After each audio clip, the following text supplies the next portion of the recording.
이번 시간에는 사회복지 조사 방법에 대해서 살펴보도록 하겠습니다. 먼저 사회복지 조사의 개념에 대해서 학습할 건데요. 우리가 사회복지 조사와 과학을 살펴볼 필요가 있어요. 그러면 과학이라는 것은 무엇일까?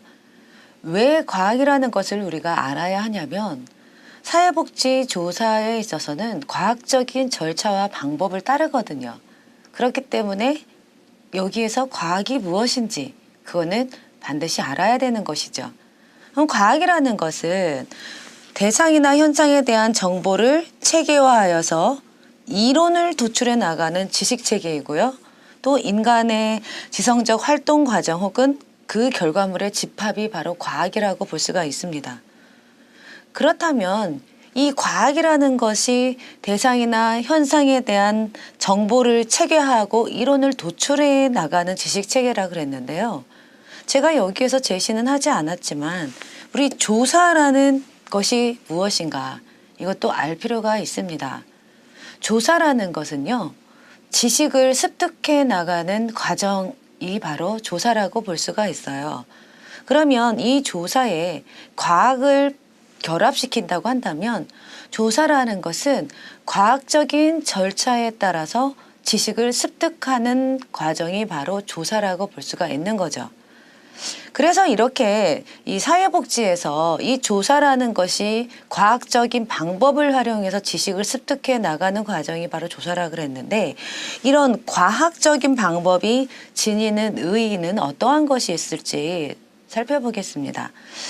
먼저 이 사회복지에서 과학적 방법이 지니는 의의는 개인과 사회 현상에 대한 구체적이고 예측적인 이해를 증진시켜 줍니다.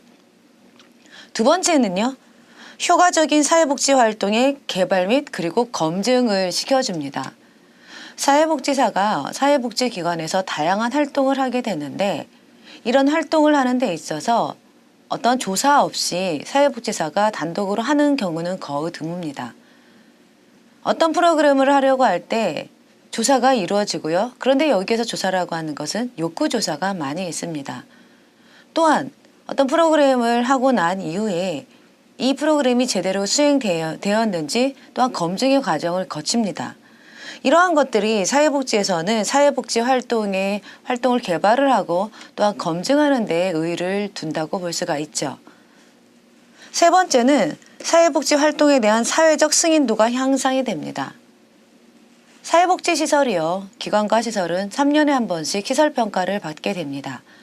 그러면 시설평가를 받는 데 있어서 여러 가지 평가 항목이 있는데 기관이나 시설에서 이런 프로그램이나 어떤 다양한 사업에 대한 조사가 이루어졌는지 이루어지지 않았는지 그런 것들을 평가에 반영을 하죠. 그렇기 때문에 이런 사회복지에서 이런 과학적 방법을 적용한 조사를 하게 되면은 활동에 대한 어떤 그 승인이 사회적 승인이 향상된다라고 볼 수가 있겠습니다. 앞에서도 제가 조사를 언급을 했었죠. 근데 다시 한번 조사를 확인을 하고 넘어가 보면 우리가 과학적인 절차와 타당한 논리적 원칙을 바탕으로 질문에 대한 해답을 찾는 거. 저는 앞장에서 조사라는 것은 지식을 습득하는 과정이다라고 대략적으로 말씀을 드렸었죠. 지식을 습득하는 것을 우리는 조사라고 하고 또한 조사라는 것은 과학적인 어떤 절차에 의해서 지식을 습득하는 것인데 이것을 좀 더 구체적으로 조사의 개념을 정의하면 여기 써 있는 것처럼 과학적인 절차와 또 하나 타당한 논리적 원칙을 바탕으로 질문에 대한 해답을 찾는 과정이 바로 조사라고 볼 수가 있습니다. 그럼 질문에 대한 해답 이것은 바로 지식을 의미한다고도 볼 수가 있겠습니다. 이렇게 과학이라는 것은 무엇이고 조사라는 것은 무엇인지 살펴보았는데요. 이렇게 과학과 조사가 결합되어서 행해지는 사회복지 조사라는 것은 어떠한 것을 의미하는가. 과학적인 방법을 통해서 사회복지 현상에 관한 질문의 해답을 구하는 것이 사회복지 조사라고 볼 수가 있습니다. 그렇다면